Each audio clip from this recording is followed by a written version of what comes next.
Sarah. Hello, everyone. Hello, everyone. Welcome to our second session. While we're getting set up here today, would you please enter your name and your library into the chat just so we kind of know who everyone is and where you're from? And as you're doing that, let me welcome you again today to our Fridays in February session. This is our second session of our series of training sessions to introduce indexing for the Christian Periodical Index. My name is Jamie Wilkes. I'm the reviews editor. These sessions are great opportunities for you to get in touch with us and to learn a little more about indexing and to see what great opportunities you have with CPI. This gives you a chance to try your hand before committing to indexing an issue on your own. And we've already had some positive um, feedback from our first session last Friday, which was indexing reviews. Those slides have been posted. They are on the ACL LibGuide under indexers. Today's our second session on indexing articles with descriptive indexing and identification of subject headings, and that's led by Lori Thornton. And before Lori gets started, let me introduce the team to everyone. And team, if you'll just kind of wave to everybody so they can see you and let you know who you are. First of all, our team coordinator is Carrie Beth Lau. She's from Johnson University, our team coordinator. Next is Steve Brown. He's editor emeritus. He's not with us today. Jewel Kend is our indexer training coordinator, and I don't know if Jewel is in yet or not, and she is retired. Sarah Wessel is our managing editor. She's at the home office of ACL, the Association of Christian Librarians. Doug Butler, I don't see him yet either. He's our articles editor. He's retired from Asbury University. Laura Ladwig, our secretary proofreader from Puritan Reformed Theological Seminary. Lori Thornton, of course, our retrospective indexing coordinator from Carson Newman University. Again, my name is Jamie Wilkes. I'm the reviews editor. I'm at North Georgia Technical College. And our newest member of the CPI team, Robert Burgess at Mississippi College. We're so glad to have Robert on the team. So at this time, I'd like to turn things over to Lori, and Lori will get us started on indexing articles. So welcome, Lori, and thank you. Okay, let me try something again. The screen I want to share did not come up as an option, so I'm not sure why it didn't. So I'm going to try it one more time. Because it did just a minute ago when we tried it.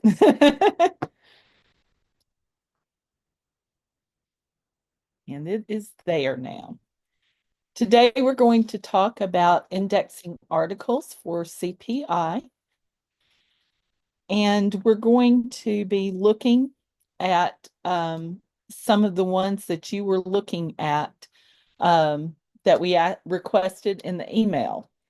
And so if everyone will look at Priscilla Papers, this is volume 20, number 2, summer 2006, and this is the one that we want to take a look at.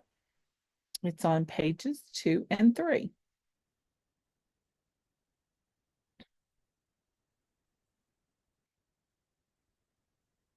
We have the indexer's LibGuide that is your friend as an indexer.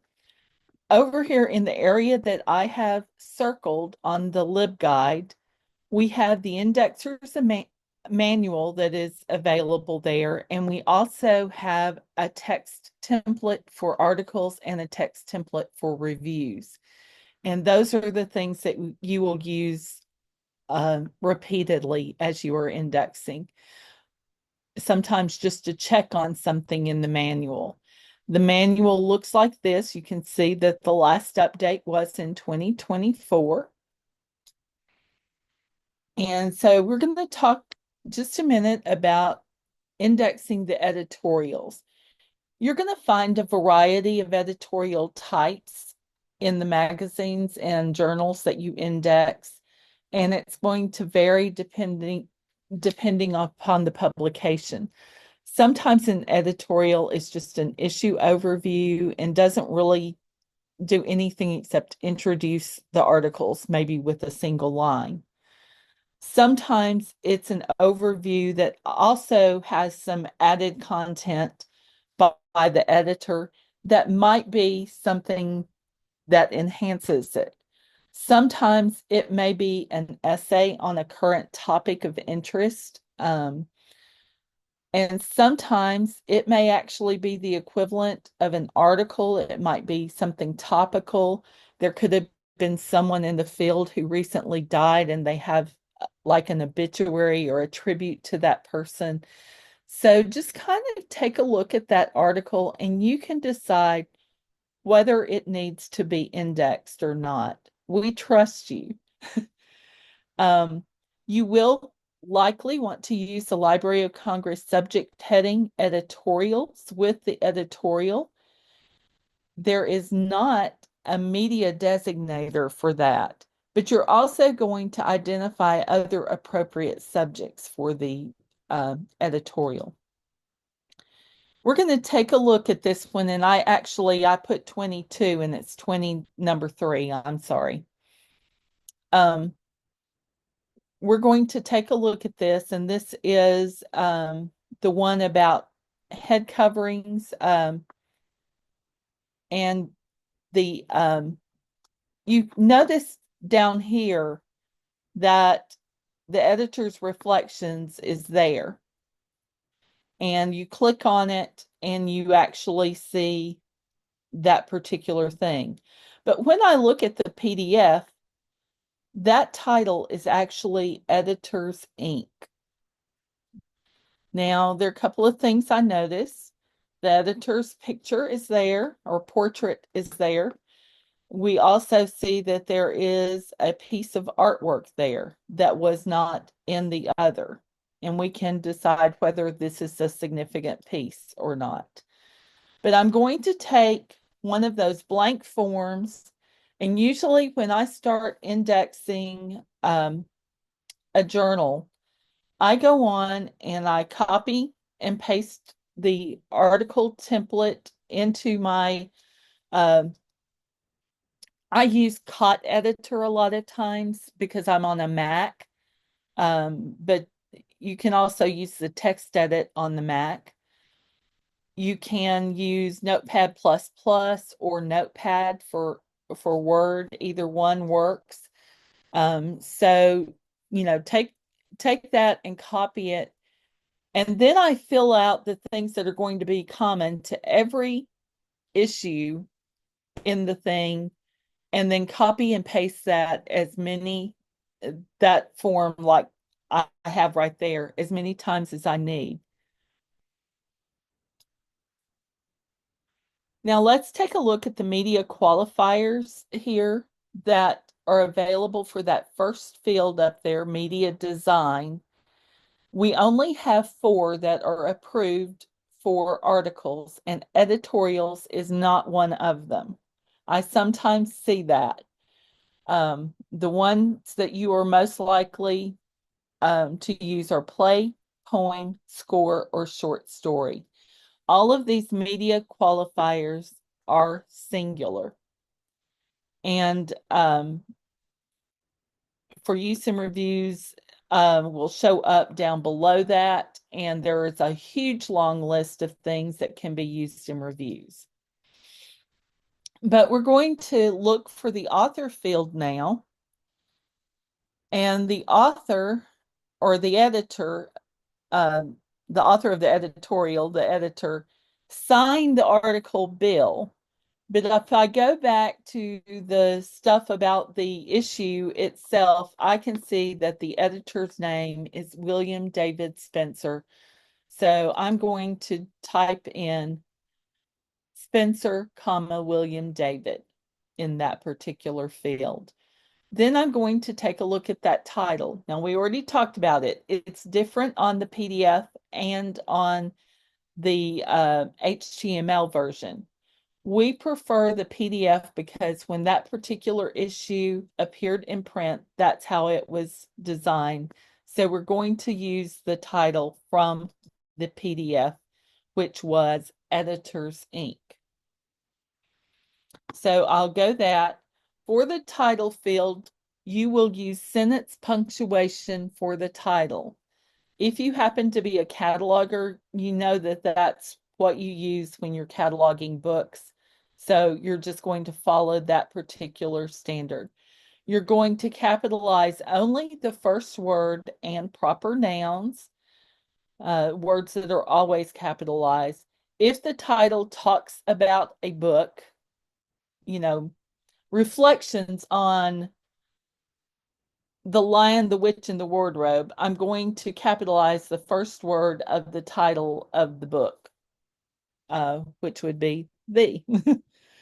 Bible is capitalized, but biblical is not most of the time. And you'll discover that when you're looking at records. Um, so the next field is the illustrations field, and we're going to take a look at some of those. These are the ones that we use. It's an expanded list from what is typically used by catalogers, but we do use the abbreviations rather than the full words as they currently use with RDA. We are just going to use BIBL for bibliography. If it's got a chart, we do chart. If it's got an illustration, ILL.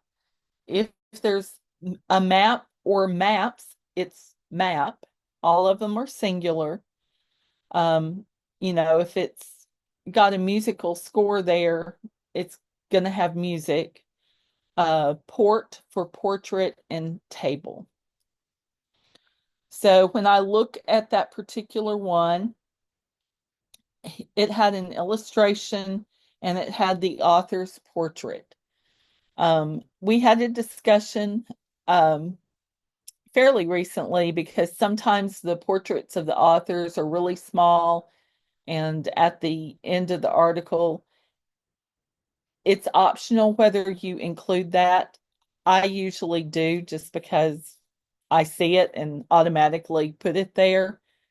And the illustration itself only appears in the print PDF version, but I'm still going to index from that particular version for it. We're going to get the pagination from the PDF and add that here to our thing. Sometimes it's included on the online articles, but a lot of times it is not. And so you really don't know what the pages are. So it's 2 and 3. Now let's look for subject headings, and back to our Indexer's LibGuide, you see that we have links to most of these things that you would need.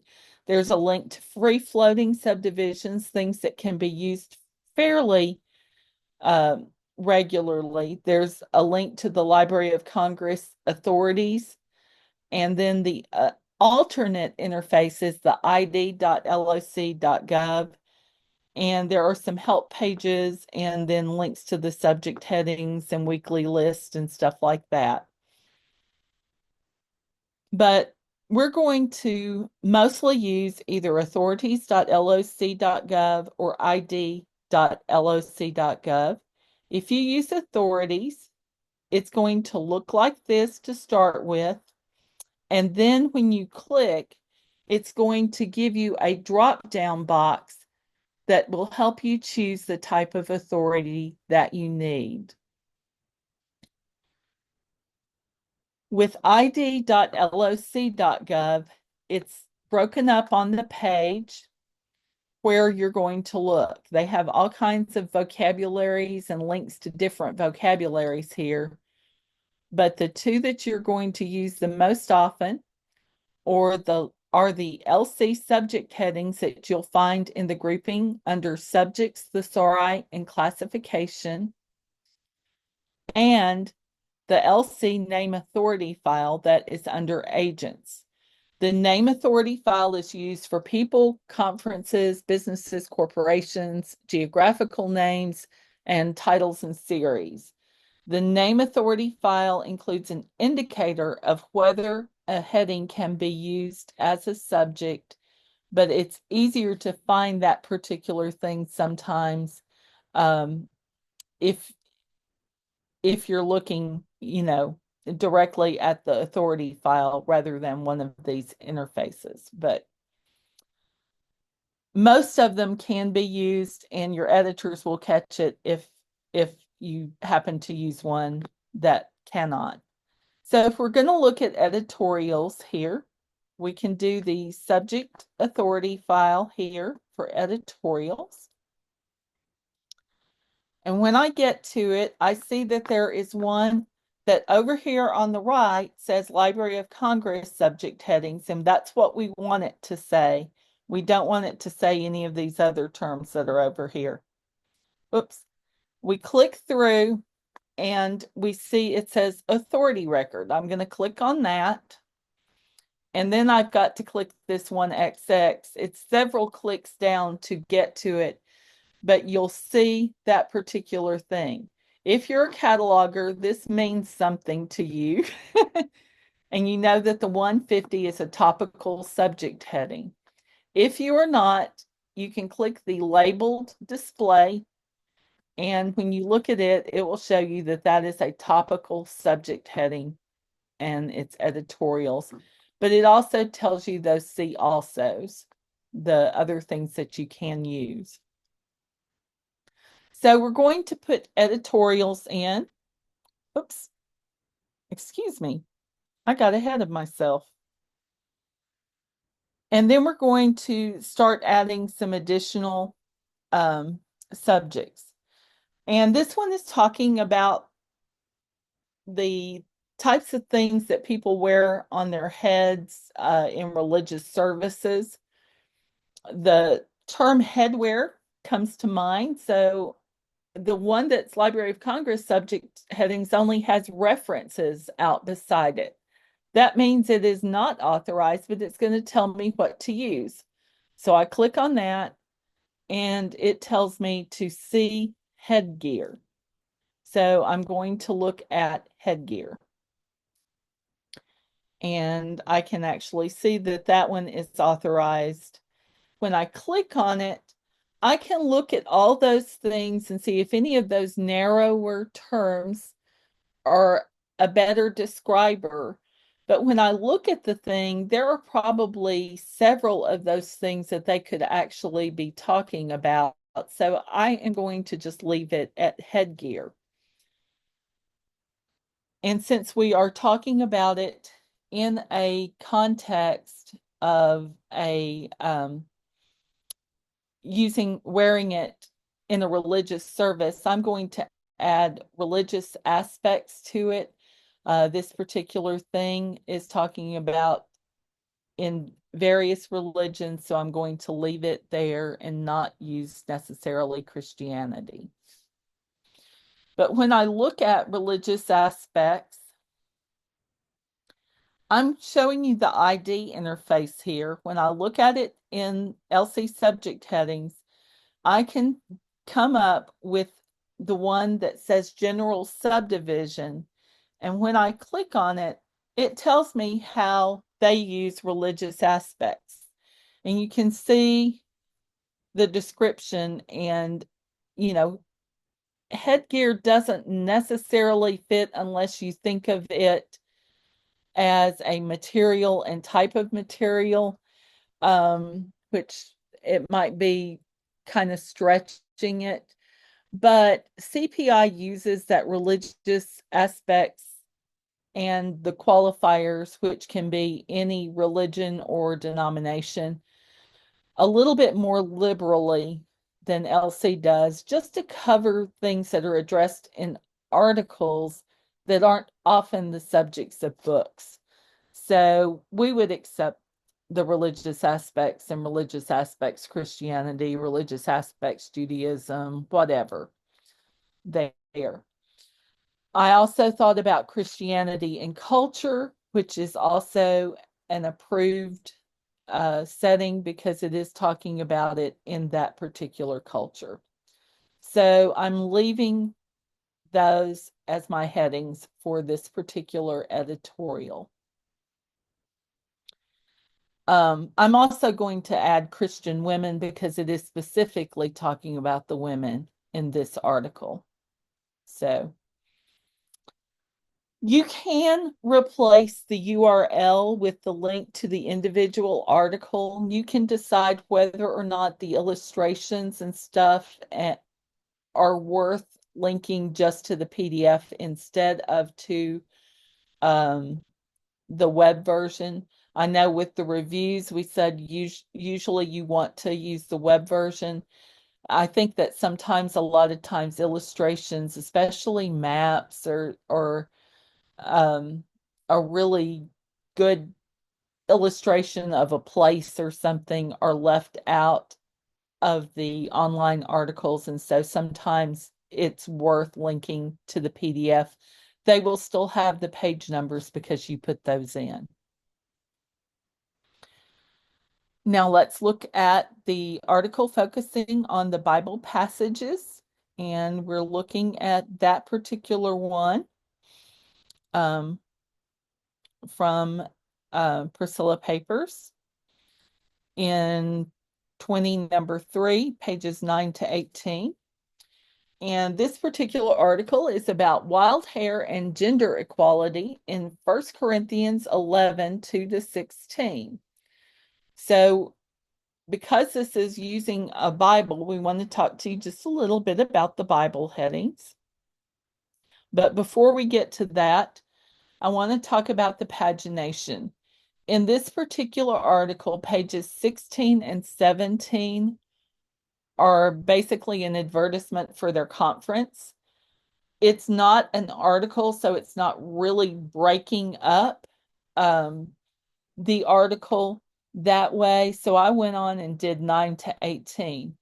If pages 16 and 17 had been another article that we were indexing, I would have used 9 to 15 plus, which is what we do if an article is continued elsewhere in the issue. Now, I want to show you some samples of some Bible headings here. You can see that you use the name of the book, you preface that with Bible.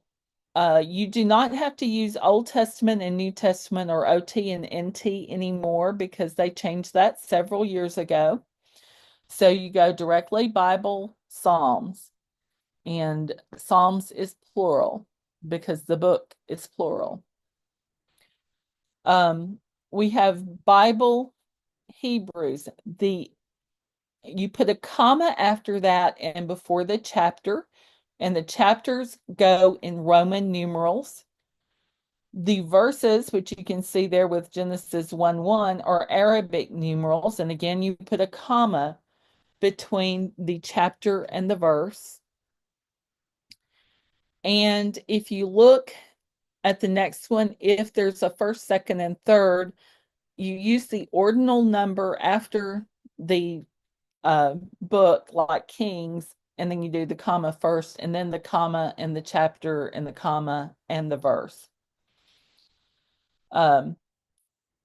So you've got things like that. Matthew 6, 9 to 13, that's an example of a range. Genesis 6, 1 to 10, 18 is an example of where it covers multiple, a longer passage that spreads over more than one chapter. But I've tried to give you some examples here of some different subheadings because usually we prefer that you use a subheading with your Bible references to be a little bit more specific about what it is. When we were doing print indexes, we needed to save space, and so a lot of times we only went to the Bible passage and skipped the subject subdivisions, but we do use subdivisions, and so we do prefer that you use those. If you don't, we typically will add one when we are editing it. If you are looking for other ideas of heading, I always recommend that you just go back to just Bible, not Bible Acts or Bible, you know, James, and look at the types of headings that are used with that. So if you want to know, can I use this subdivision with Bible? Type Bible and whatever that thing is that came to your mind, Bible hermeneutics. It's okay to use. So you would find that you could use that, Bible James 1 4 hermeneutics is okay to use. One thing I do want to point out is that we are using two hyphens uh, for the subdivisions. And so make sure that you're doing that. It's, hyphen, hyphen. So you will see that particular thing here. So I did Bible Corinthians, comma, first, comma, 11 in Roman numerals, comma, 2 to 16 for the verses, and then the dash dash or hyphen hyphen criticism, interpretation, etc. Now there may be some other headings here as well. Again, talking about headgear, we're specifically talking about Christianity this time because it's a very exegetical piece that is talking about Paul's teachings on it. So, or what Paul said about it. So I did that. And I also did hairstyles, biblical teaching. Just to show you the biblical teaching, it again, the general subdivision is there, and you can use that as a topical subdivision under religious or secular works, blah, blah. So you can see that we actually have a topical and, it's a secular thing, but it can be used. Now we want to take a look at an interview. The one that we're using is in issue 3, pages 23 to 27. And let's look at this. And the title on this is a 2/3 World Christian Reflection on Head Coverings. There is technically a subtitle if you're a cataloger, it's an interview. And then the subfield C would start with the by William David Spencer of that 245 field. Those of you who are not catalogers probably would not recognize that an interview as being a subtitle. So I'm going to show you some options for ways to do this, and none of them are right or wrong. We usually index both the author and the people who are being interviewed or the person being interviewed. In this case, we only have first names, Bill, Marina, and Ahai. And, we just don't know. It could even be that these are pseudonyms. If you look at pages 9 and 10 in the CPI Indexer's manual, you will get some guidance on the interviews. Like I said, in the author field, we're going to use both the interviewer and the interviewee usually. The subject field, we're going to use interviewee with the subheading interviews. And you're going to use a subject heading describing the person, maybe their occupation, with the subheading interviews, and include other appropriate subjects. Now, if this title or subtitle does not indicate it is an interview, we're going to put a period at the end of the title, and then we're going to put in parentheses, interview with John Doe or whatever at the end of that particular title. So let's look at this title. Like I said, technically that title would be a 2/3 World Christian Reflection on Head Coverings. Notice I have a space, colon, space, and interview. Between a title and a subtitle, you will always have a space, colon, space. Now, I could do that with that, put my period and then do interview with Bill, Marina, and Ahai. I could do a two-thirds world Christian reflection on head coverings. You know, if I'm not a cataloger and I don't realize that, an interview as the subtitle, I'm going to do this and do interview with Bill, Marina, and Ahai. You know, that's fine. Or if I want to protect those people identity because they are missionaries serving in the Middle East, I could do interview with 3 missionaries. So I would recommend probably with this particular one um, that we either go with the first or the fourth option here. Uh, you can tell it's an interview. We're not going to use them as subjects like we normally would because we want to protect their identity. So instead of that, I'm going to be missionaries, Middle East, that's a geographic subdivision, and I'm going to talk about geographic headings in a few minutes, and then the interviews is going to go there with that. And like I said, I'm going to address this in a minute more thoroughly so that you can see how to use those geographical headings. But I'm also going to use some other subjects. They're talking about headgear in Christianity, Judaism, Islam, and even some Indian religions. So I'm going to leave it at religious aspects. They're talking because it's a Christian reflection, it's looking at Christianity and the interaction with the culture of that particular thing. But because we're also dealing with some of those other religions in those other parts of the world, I also added religion and culture.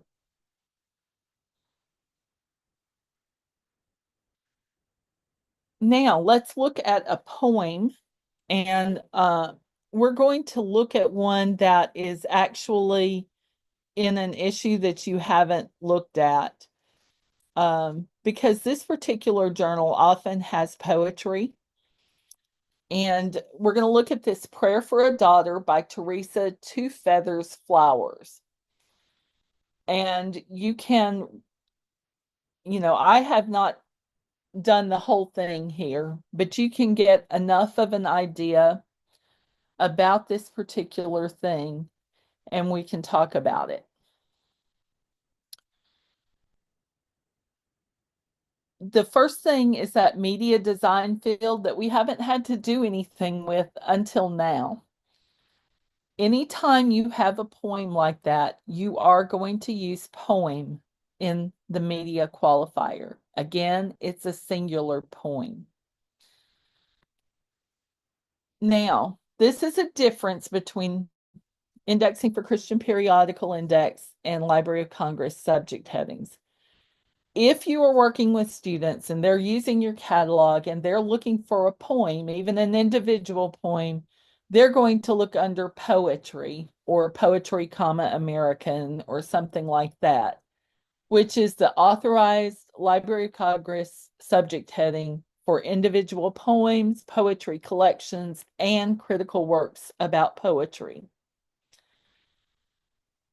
When CPI was in print, they wanted a way that people could find all the individual poems together. So they authorized poems for CPI just for individual poems that are there. Poems is not authorized in LC, but it is in CPI, and it's a longstanding practice to use poems as a subject heading for the individual poems. And Doug would be very, very happy if when you're doing that current indexing, if you use poems there as a heading. You should also use subject headings with the subdivision poetry when appropriate, or maybe even Christian poetry. And you can actually see the CPI Indexer's Manual on page 6. For this particular one, the author, she is probably Native American. So Flowers, comma, Teresa Two Feathers. The title is Prayer for a Daughter. You did notice the media design up there, poem. The illustrations, there is an illustration behind it, and there is a portrait of the girl there. Um, we filled in the page number, which was 31, and we put in poems. So, our very first step was to put in that media design poem and the subject poems. Now we're going to identify some other subjects. And so I use daughters.poetry, prayers dot poetry, and Christian poetry, because I think all of those are appropriate for this particular one. So that works, pretty well with that. And by the way, when it was indexed, the person only used poems and daughters poetry.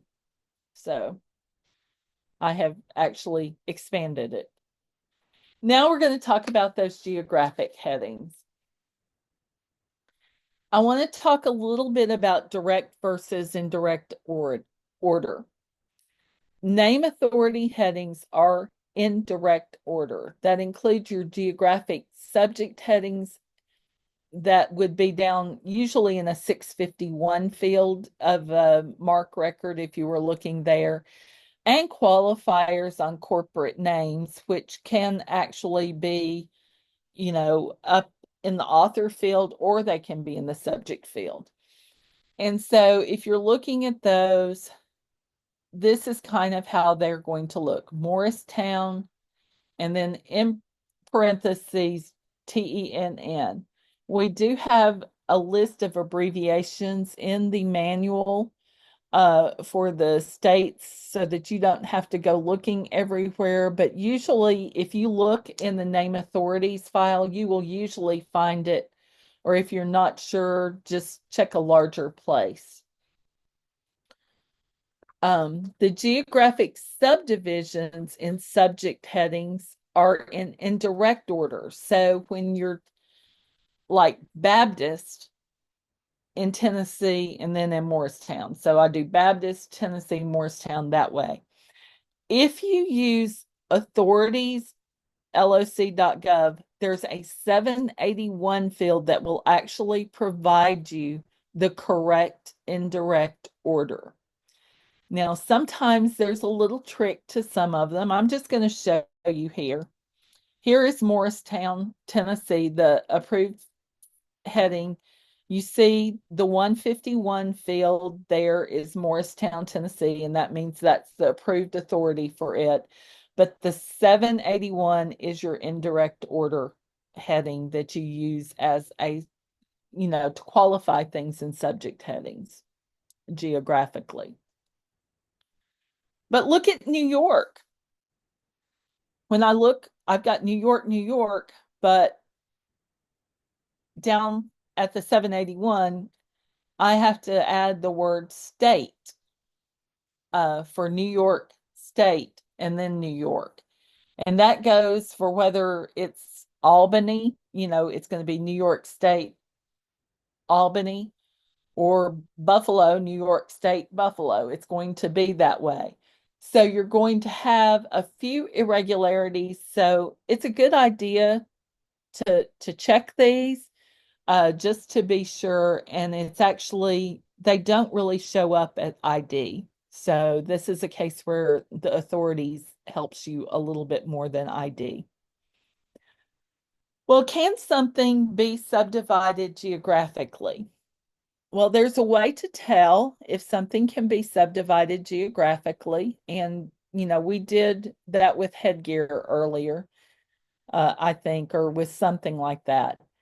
And when you look, if you're a cataloger and can read that 008 field in the MARC record, authority record, you can probably find that little I and tell, hey, this one can be used. But most people who index for us are not catalogers. So it's a lot easier for you to use id.loc.gov, and it's going to belong to a collection membership. LCSH collection may subdivide geographically. And if it's in that collection, you can subdivide it geographically. So you see, here's where you're looking for that little I. You know, I'm a cataloger. I spotted it right away. Um, I know there's one of the guys here who said he was a cataloger at Notre Dame. I know he can spot that right away. But the rest of you may not be able to spot that. So it's a lot easier if you're looking at something, and I did choose something that would fit on one screen here, that it belongs to that collection membership may subdivide geographically. So be sure to look for that particular thing. So, do I have any questions or comments? And I'm going to I'm going to try to scroll through things here and see if there is. I don't see a question in there. Does anyone have any questions or comments?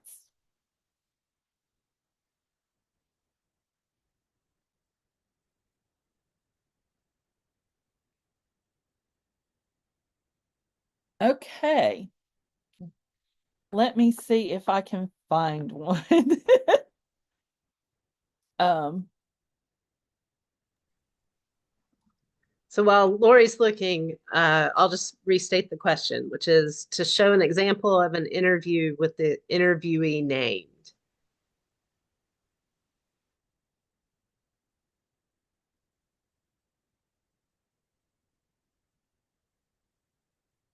I've got to log into CPI. Lori, if it helps, Outreach has interviews in every issue. Okay. I will do that real quickly.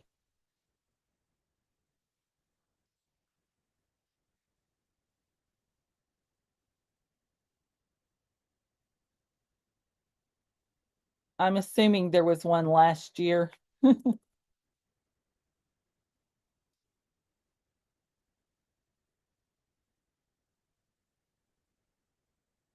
Okay. I have one up if you want me to share my screen. Okay, why don't you share your screen? I was actually getting ready to, but you can go ahead and share yours if you've got it pulled up. If I can find it. Okay, there. So there's the Okay, there is one here. John Motherville, Total Dependence, and you will actually see you do the interview. That one is actually part of a series called Outreach Leadership. We didn't cover that, but you put the series also at the end in parentheses. And you can see the authors are both Jessica Hannewinkle and Joel Mudamel or whatever. So you've got both the author and the the interviewer and the interviewee. And then it's got the pagination and so forth. And you can see that there is some magic that goes on behind the screens to make things look this way. you can see in the subjects that the person being interviewed is a subject, and you would look up their Library of Congress name authority for the And subject he's a title. theologian, so she did theologians interviews there as well. Thank you, Carrie Beth.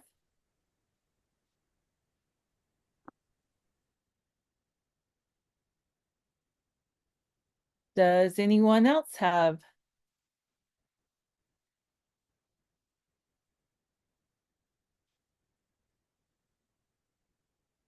Well, I guess I should say that I didn't put interview with Joel, whatever his last name is, in the parentheses because his name was part of the title of the article. So all I did Right, was add interview. But right. if it wasn't clear from the title, I would have put interview with Joel. Would we only include the name of the interviewee as a subject heading if they are listed in LC authorities? No, you go in and do it. If they're not in authorities, you can put 2 asterisks and say not in LC. Jamie put that over in the chat so you can see how to do that. And if if you're doing retrospective, I've had authorities training, so sometimes I will add qualifiers and stuff like that. I've had the NACO training, so sometimes I will try to disambiguate from other ones, but we don't necessarily expect our indexers to have done that. So sometimes when I do that as part of the editing process sometimes. One other thing that happens sometimes is the interviews are with authors that have forthcoming books. So at the time you're doing the indexing, there may not be a name authority record, but by the time the editors are working on it, LC may have cataloged it and the name authority is there. So that can happen too.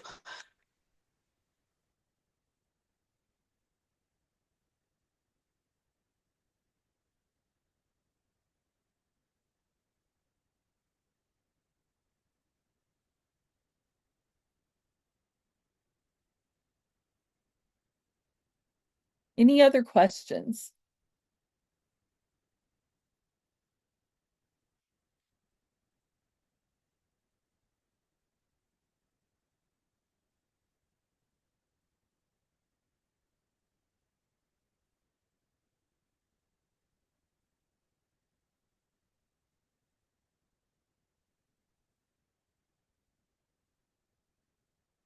Okay. Do any of our team members have anything they need to add? Can I add something, Lori? You may. She is the first person who sees a lot of the things that come through for current. So, Laura, take it away. Well, just a word of encouragement. When you're newly starting out indexing, it can be confusing and there's so many details that we just went through. An encouragement is that the more you index, the easier it does become. So stick with it. Maybe pick up a couple titles and you'll become better quite quickly.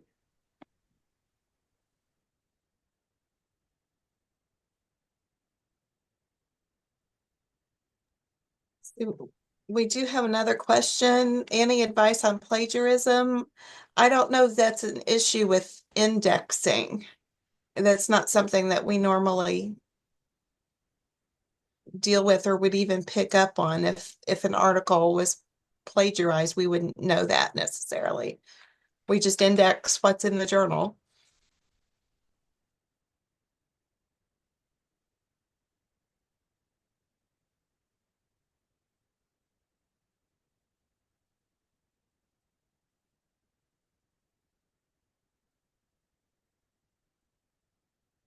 We obviously cannot cover every eventuality that you will come across. Don't be afraid to reach out to us and ask us. I think you can reach out to any of us on the team. Jill Ken is our indexing training coordinator, and she is happy to try to answer it or refer it to one of us. So, just feel free to, ask. I actually have one indexer who uses that 2 asterisks to ask me a question. Can I use this? And then I will answer him back whether he can use it or not. So be sure to to do that particular type of thing if you need to do it, uh, or just reach out to us by email or phone. We're happy to help. Every now and then, there's one journal that I do that somebody regularly wrote book reviews that had an unusual spelling for their name. And so I would usually put a note in there, this is really how the person spells their name. It's not a typo. Yeah, and also sometimes there's a misspelling in the title, and you know, you can put seek, just put it in parentheses beside it if you want to there in the title if it is misspelled in the title. So things happen.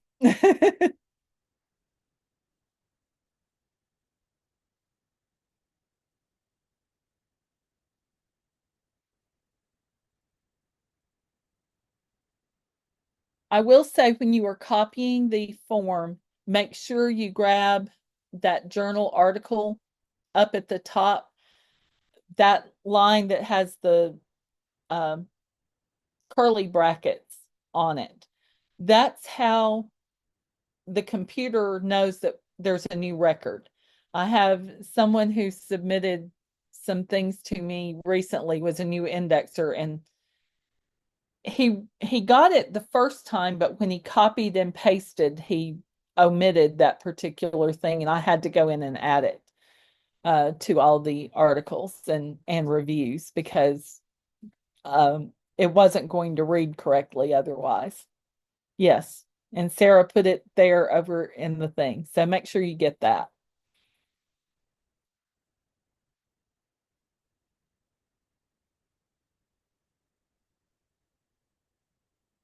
Okay. I I think that we are probably done for the day then. We will reconvene next week and we will